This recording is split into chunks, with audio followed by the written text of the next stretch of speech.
ETF index mutual funds నేర్చుకుని stock మార్కెట్లో రాణించాలనుకుంటున్నారా? వెంటనే ఈ నెంబర్కి కాల్ చేయండి.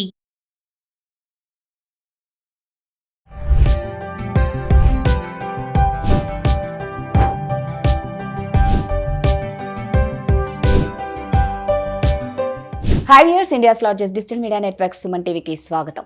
ప్రస్తుతం మనతో ఉన్నారండి advocate, public speaker and social activist Ushasri. ఒకసారి మాట్లాడదాం. ఉషా, నమస్తే. నమస్తే రాధా.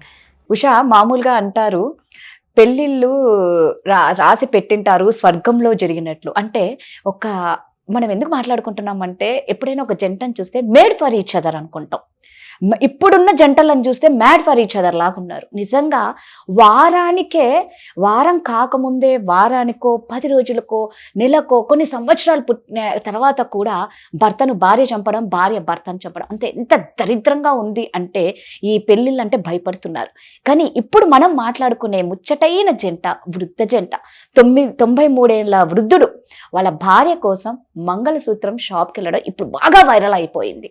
ఆ యజమాని ఫిదా అయింది. ఒక్కసారి దాని గురించి. నాకు కూడా అసలు ఆ వీడియో చాలా ఎమోషనల్ అయ్యో. అవునవును, కళ్ళవని నీళ్ళు వచ్చాయి. ఎందుకంటే రాధా, ఎక్కడైతే స్త్రీని దేవుళ్లాగా పూజిస్తారో, భర్త ఎప్పుడైతే స్త్రీకి వెలువస్తాడో, ఎప్పుడైతే భార్యని తన కన్న తల్లి కన్నా ఎక్కువగా ట్రీట్ చేస్తాడో, అతని జీవితం చాలా హ్యాపీగా, చాలా సుఖంగా, ధనం కూడా అంతే ఈక్వల్గా భగవంతుడు ఇస్తాడు.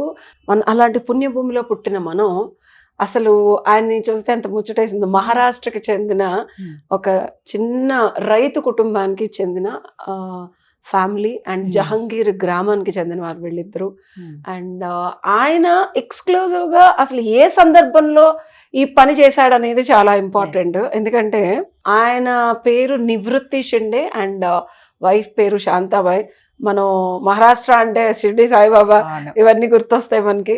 సో ఆయన చాలా శాస్త్రోక్తంగా పంచె కట్టుకొని, తలపైన బాగా పెట్టుకొని, అంత పండు ముసలైన భార్యను తీసుకొని అసలు చక్కగా ఆ బంగారపు షాప్కి వెళ్ళడం. సో ఆ షాప్కి వెళ్ళడానికి రీజన్ ఏంటో తెలుసా? ఆషాఢ ఏకాదశి సందర్భంగా వాళ్ళు ఒక యాత్ర చేద్దామని డిసైడ్ అయ్యారు, పండరీపురానికి కాలినడకన. సో ఆ యాత్ర చేయాలి అంటే భర్తగా ఆయన బాధ్యత.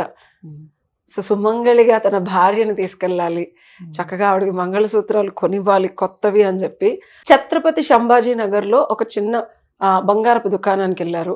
సో ఆ బంగారపు దుకాణం వాళ్ళు వీళ్ళు ఏంటి అన్న ధన సాయం, ఎందుకంటే చూడటానికి వాళ్ళు యోగ్యులుగా అనిపించలేరు, ఏమన్నా మనల్ని డబ్బులు అడగడానికి వస్తున్నారా అని చెప్పి కొంచెం అలా అనిపిస్తే, ఆయన ఎప్పుడైతే లోపలికి వెళ్ళి నా భార్యకి మంగళసూత్రాలు కావాలని అడిగితే షాప్ ఓనరే వచ్చి 1120 రూపాయలు ఏవో ఉంటే అవి చూపించి నా భార్యకి మంగళసూత్రాలు కావాలని అడగటం. అండ్ ఆ ఓనరే ఆయన ప్రేమకి ముగ్ధ మనోహరుడైపోయి అసలు ఇంత పెద్ద ఆయన భార్యని తీసుకొచ్చి మంగళసూత్రాలు అడుగుతున్నారంటే, సో 20 రూపాయలకే తీసుకోండి అని చెప్పి ఆయన మంగళసూత్రాలు ఆ పెద్దవాళ్ళకి, నాకు తెలిసి అలాంటి వాళ్ళకి మనం కాళ్ళకి దండం పెట్టాలి. ఎందుకంటే ఆ అన్యోన్యత, ఆ దాంపత్యం. సో ఆయన ఏజ్ 93 ఏళ్ళు అంటే నాకు తెలిసి మినిమం ఒక 60 ఏళ్ళలో 70 ఏళ్ళలో వీళ్ళు కలిసి ఉన్నారు ఖచ్చితంగా. అండ్ కలిసి ఉండటం ఒక ఎత్తు అయితే, అంత ముచ్చటగా భార్యను ఆ ఏజ్ లో షాపింగ్ కి తీసుకెళ్లి ఆవిడకి నచ్చింది కొనివ్వాలి అనే ఒక చిన్న ప్రేమ ఈ ఏజ్ కూడా ఉందంటే, అలాంటి అన్యోన్య దాంపత్యులు అంటే ఆ దాంపత్యం అన్ని సంవత్సరాలు చక్కగా వాళ్ళు కాపాడుకున్నందుకు, ఆ ప్రేమకి అసలు అన్ని సంవత్సరాలు కలిసి ఉండే ఆ యోగ్యత వాళ్ళు తెచ్చుకున్నారు. అది ఎవరు ఇచ్చింది కాదు. అలాంటి వాళ్ళకి మనం అది చూసినా, వాళ్ళకి దండం పెట్టినా మనకు కూడా పుణ్యం, పురుషార్థం, మన జీవితాలు కూడా అలాగా. ఆ ప్రేమను గుర్తించి ఆ షాప్ ఓనర్ 20 రూపాయలకే మంగళసూత్రం ఇవ్వడం అనేది ఆ యజమాని యొక్క గొప్ప మనసు కూడా.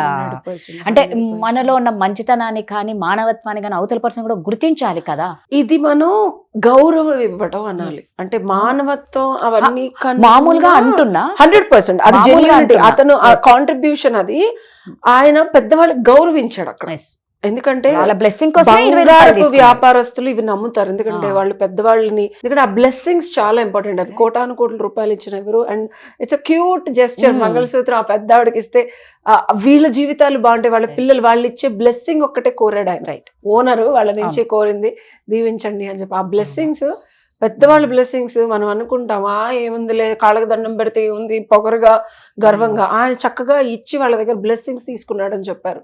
అది కొన్ని కోట్ల విలువ చేసే సుఖాన్ని, సంతోషాన్ని.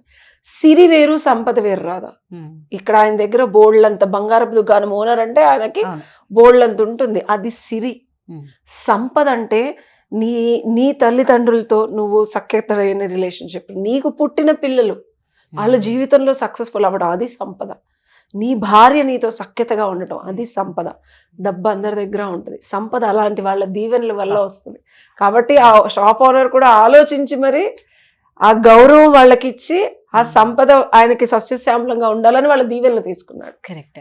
నిజంగా ఈ ముచ్చటైన జంటను చూస్తే చాలా మంది మారాలి కూడా, నేర్చుకోవాలి. ఎన్ని సంవత్సరాల వాళ్ళ అన్యోన్యమైన దాంపత్య జీవితంలో వాళ్ళకి కూడా గొడవలు వచ్చింటాయి, రాకుండా ఎవరికి ఉండరు. ఆ అండర్స్టాండింగ్ ఉండి ఆ ప్రేమను అన్నావు చూడు ఇందాక, భర్త ఒక కూతురులాగా, తల్లిలాగా భార్యను చూసుకుంటే, భార్య కూడా భర్తని ఒక తండ్రిలాగా, పిల్లాడిలాగా చూసుకుంటే ఖచ్చితంగా ఆ ఇద్దరి భార్యాభర్తల అన్యోన్యమైన దాంపత్యం ఇదిగో వీళ్ళలాగే ఉంటుంది.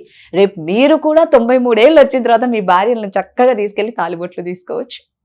సో క్యూట్ వాళ్ళని చూస్తే. నిజంగా హ్యాపీగా ఉంది. ఫస్ట్ నిజంగా ఆ షాప్ యజమానికి కూడా మనం చక్కగా ఆయన తరపున కూడా, ఆ వృద్ధుడి తరపున కూడా మనమే థ్యాంక్స్ చెప్పొచ్చు. అంటే అంత గొప్ప మనసుకి. ఒక చిన్న నేను చెప్పొచ్చేది ఏంటంటే, ఇప్పుడు డివోర్సులు తీసుకునే వాళ్ళు కానీ, మనస్పర్ధలు వచ్చిన వాళ్ళు కానీ, ఒక్కసారి మీ పెద్దవాళ్ళలో ఎలాంటి వాళ్ళను చూసి చిన్న చిన్నవి, ఎక్కువ కాదు, చిన్న చిన్న విషయాలు నేర్చుకొని కుదిరితే సఖ్యతగా ఉండడానికి ట్రై చేయండి. చంపుకోవడం మాత్రం కరెక్ట్ కాదు.